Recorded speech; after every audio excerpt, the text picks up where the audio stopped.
hanging out with Starley in studio. How are you, Yeah, love? what's up? I'm good.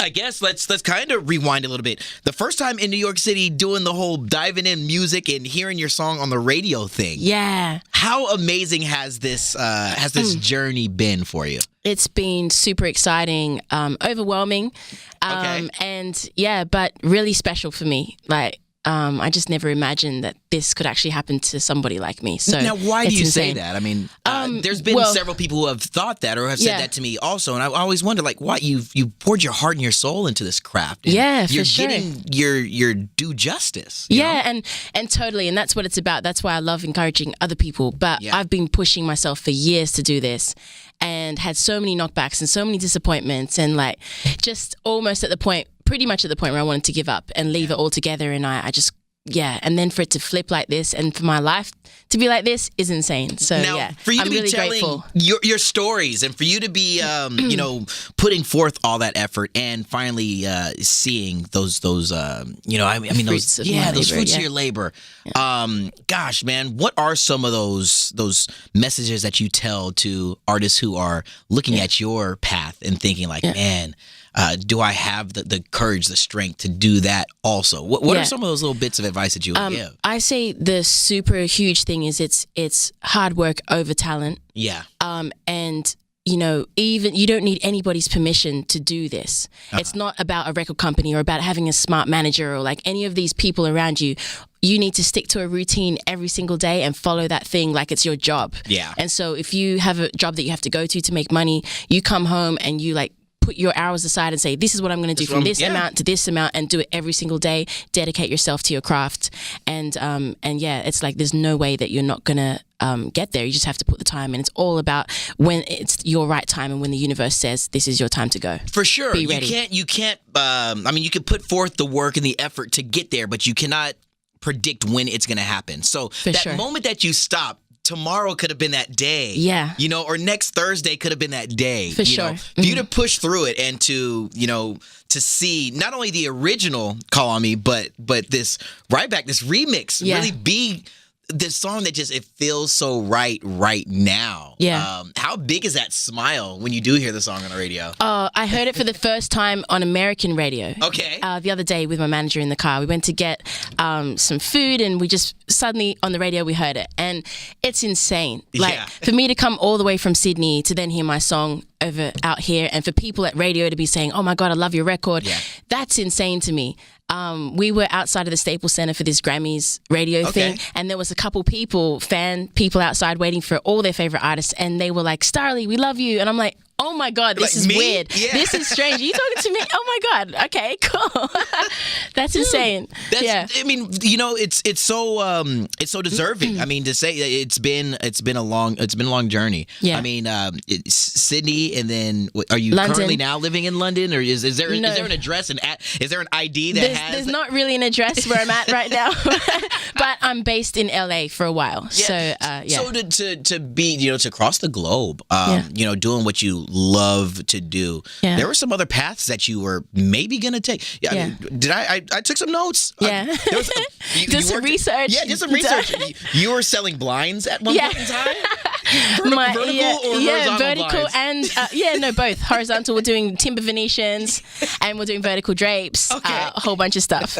My dad has a blinds company that he's had for a long time, since I was a kid, and so all of us had to learn how to work in his business, because he's got 5 kids. He just might as well put us to work. Yeah. And so because I was so dedicated to music, I would come home to Australia and save up money and work for Dad. So I would do that, and it gave me time to be flexible with what I was doing. Got it. And my parents, thank God, they were super supportive of me, and they wanted me to do that. My dad advised me not to get. I had worked normal jobs before, but it did take my time away from focusing on music. Yeah. So he told me let's go for 2 more years and see if we can do this. And to have that support, what did that mean to you? Yeah, I mean, there was a time when everyone was kind of thinking, man, like, I don't know, like I know what's going to happen. Is this going to go through? And even myself, and I was just planning to give up and become a personal trainer because I got really into fitness. That was the other thing I was going to ask you. Like, there were so many different sides to who Starley is. Yeah, so I was going through I was a little bit depressed, and I was living in London. I had no family, and I was there for 5 years, and it was really kind of getting dark for me. I wasn't feeling like I was myself anymore, and I was losing that optimism that I normally have. And I started to feel really low. So I'd train every day for 2-3 hours a day. I had a 6-pack. I was fully fit. I was so fit, but on the inside, I was broken. I was broken. Still. Yeah, when I was in the gym, I wasn't even listening to music. I couldn't listen to it. I just had to switch it off and not listen to anything and just focus on my body. And when I was doing that, I kind of felt like I was a bit more powerful again. It helped me feel like I had control over something because I could see my body transforming. So I thought, oh, this feels good. I'm going to go and do this. And I hate music. Like, I just want to quit. And came back home to Australia really deflated and started to reflect on what I was going to do. And the song poured out of me, and I wrote it on my keyboard in my bedroom. And when I finished it, I thought, there's no one else that can sing this song. I have to represent myself, and I have to give this message out to people myself. And and that was it. And I got my own little indie deal in Australia. No management, no nothing. And then later on, I had a very amazing person that was advising me, who then became my manager now, and yeah, it's insane. I'm all the way in America now. So I want to rewind a little bit and ask, I mean, we're talking about personal fitness and being healthy, and the fact that you did not eat any of those cupcakes, is that I actually did. Did you? Okay, yeah. all right. Because I'm not that diehard now. Okay, I used to be super hardcore. It's like all these go ahead, Angelica. I was just making sure that you were just like, here, you take the little cupcakes. Ladybug cupcakes. The thing, I'm a bit more loose now. Like before, I used to be super, insane. But the dedication, going back to what you said, the dedication to to getting physically fit, to really hone in on with this song and with this to tap on those emotions and to be so vulnerable to speak on it. That had to have been a difficult decision. Yeah, I didn't. It wasn't something that I was conscious of. Okay, I write as therapy. Got it. I was just kind of writing and letting my heart just talk, and it just came out. And I was questioning God. I was questioning God a lot, trying to figure out why God puts things in your heart and you have such a burning desire to do it, but then all the doors keep slamming in your face. I was just thinking, why are you doing this to me? I've sacrificed everything, and it's still not enough for you. And it was very frustrating. And so that's why it came out like that. And it was talking about God doesn't always give you the answers that you want, but if you just keep following your purpose, sooner or later you're going to be aligned with your path. Do you find that may be the real reason why people are connecting to this record so much, is because it comes from such an honest and such a just a human position to where you didn't try, it just happened. Yeah, 100%. I mean, it feels like it's so right. I mean, the first time I heard the record, I heard the remix, and I was thinking, okay, not only and as a guy, we listen for beats, we want to dance, we want to, but then as you start to dive into who it actually is that it's written for, everyone can relate to this particular song.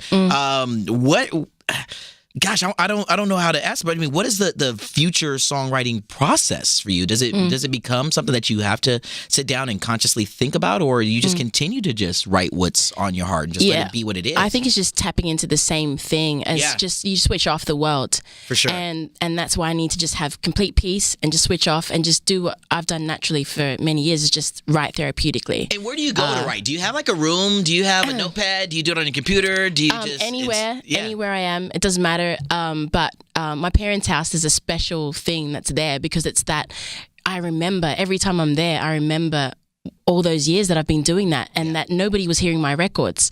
And so that's a special place, but I can write from anywhere with my laptop. I have my little laptop, little USB mic, plug it in and go for it. Wow. Notes on the phone sometimes? Do harmonies, notes on the just phone, melodies?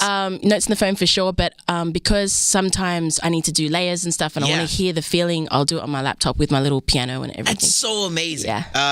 The way that technology, you can, the birth of a song can just start just like that. Yeah. Where's the most random place that you've ever created a record that, you just think like, man, I remember this came up the time that I was sitting in the backseat of a taxi cab? Has there been any of those moments before? Not really, because I am somebody, as a few people would testify to, I'm a little easily distracted. Okay. So I need a very quiet room and just my peace, and that's it. So it feels weird, because when I was younger, there was this guy, he was like trying to mentor me when I was really super young, and we didn't have much money. My dad was making blinds for this guy in his studio, and so he was giving me a little convo and a pep talk about writing, and I was really excited. I was like maybe 12 years old, and he said to me, oh, I go out on my yacht and I write some music and blah, blah, blah. I remember looking at my dad, and we looked at each other, we were like, we don't have a yacht to go and help you. My poor dad was like looking at me like, I don't have a yacht to help this girl do her thing. How's she going to find her peace? And And, I ended up just finding it in that room. Like simplicity, I think, is the most important thing. And that's one of the cool things. The good music, it comes from just the simplest place. It's when you're not trying. It's when you're not trying to force, this is what the world is going to like. This is what the world needs right now. It's just you being you. Yeah. There's been so many times recently that I've been able to speak to so many artists who have created these hit records that have just come from just, you know what, it's just what I liked at the time. And people connect just because of that. Simplicity. Don't overthink it. Yeah. It's not difficult. Thank you. Yo, check this. I got some questions from some fans. I'm going to throw these your way. Okay, let's go. All right. Don't be scared. I'm a little bit. Actually, no. At Samantha_Joe28 tweeted in the question, who do you call on when you need somebody?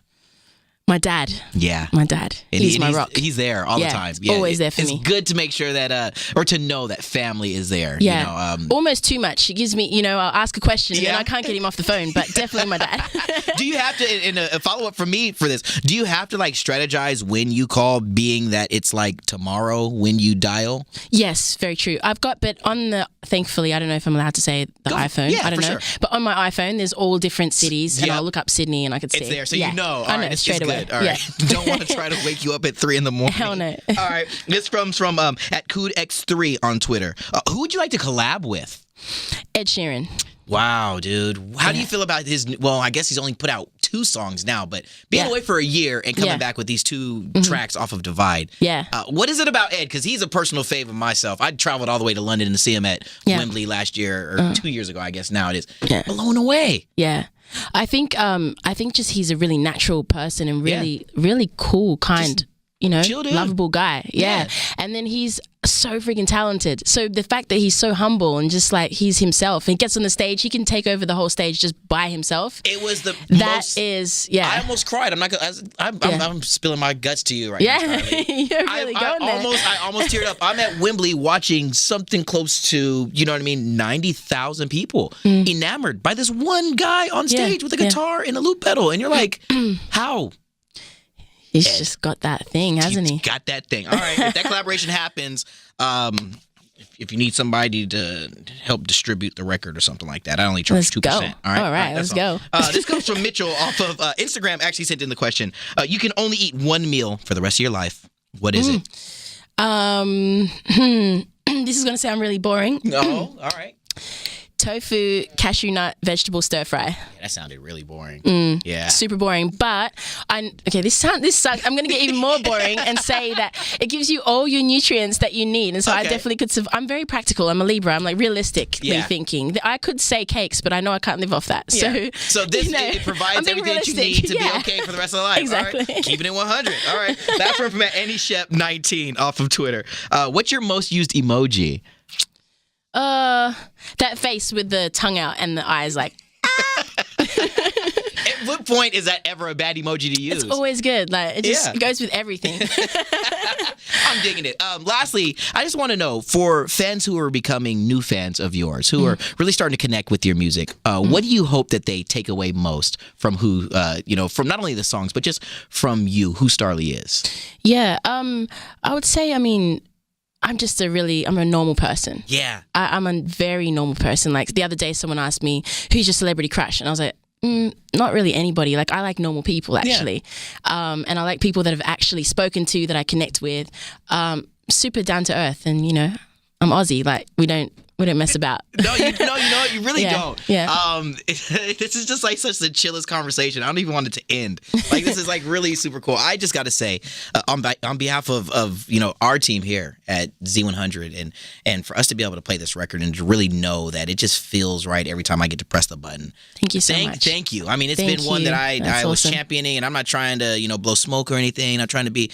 It feels right. It's just what people need. It's just good, honest, open music. And for me, like I said, as a guy, also the beat, the melody, whether it's just a stripped down original or it's the Ryback remix, it's just a really amazing track. So thank you for creating a song that's going to be stuck in my head probably an entire year. Oh, that's so sick. Thank you. I appreciate that. No, welcome here. Yeah. Whenever you need anything from us here, girlfriend. I hate to say it, but we're toll free. Call on me. I'm awesome.